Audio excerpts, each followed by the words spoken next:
Okay, everyone, this is the second installment of our Developmentally Appropriate Practices PowerPoint lecture. I didn't have enough time to add this into the last video, so all of these slides are in one PowerPoint, but this is the second part of this lecture. Again, you can find all of this on Canvas. Okay, so the 5 guidelines for effective teaching. These were laid out by the NAEYC, but the following things that I included on this PowerPoint were taken from both the NAEYC and Carol Koppel and Sue Bredekamp, both editors for Developmentally Appropriate Practice in Early Childhood Programs, Serving Children from Birth through Age 8, the 3rd edition. Okay, so according to NAEYC, they want you to think of these 5 guidelines for effective teaching, which are similar but different from the 10 effective teaching strategies that we just talked about. But these guidelines, you can think of them as a 5-point star. And I will include an infographic here in this PowerPoint as well as on Canvas. So number 1, creating a caring community of learners. I've given you just a few bullet points, but I want to note that this is in your required reading from the NAEYC document. There are many more bullet points to this. I have given you sort of the Cliff Notes version. So creating a caring community of learners, you build positive and responsive relationships between children, staff, and families, both among groups and within the program, in order to create a community that supports all children as they develop and learn to their capacity in all domains. You will notice I'm giving you an overall broad definition. I am not reading the bullet points here. These are a few key snippets, like I said, from the NAEYC reading, which you are still responsible for. Number 2, teaching to enhance development and learning. This is to provide a balance of teacher-directed and child-initiated activities and plan experiences that meet individual needs, interests, and learning goals. All of these core considerations of developmentally appropriate practice that we discussed earlier.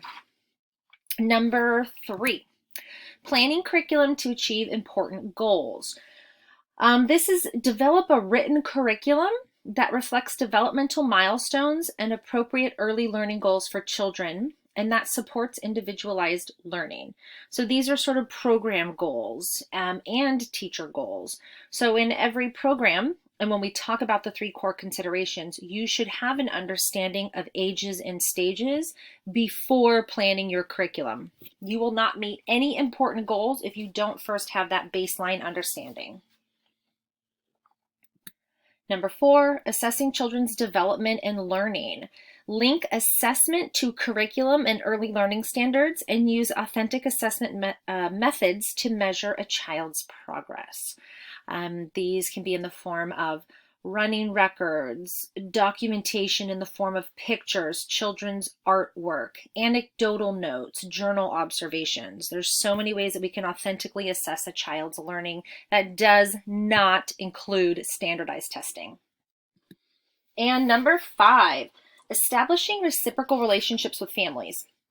Establishing reciprocal relationships with families means working in partnership with families to learn about each child, to develop two-way communication, and to establish supportive relationships with all families.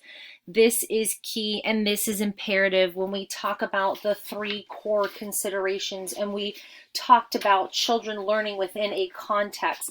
We cannot remove them from their culture, from their family, from the time they are living in, where they are living. It is important that we establish this connection with these families for the betterment of children. We will not meet any curricular goals unless we have developed a relationship with the child and with the families. So it is absolutely imperative that we do this in good developmentally appropriate practices and in our teaching. This is the 5-point star I was talking about. That is not my original idea. This was taken from NAEYC. You can go online and upload or download this PDF, but I have it here for you on the PowerPoint, and the PDF is also available on Canvas.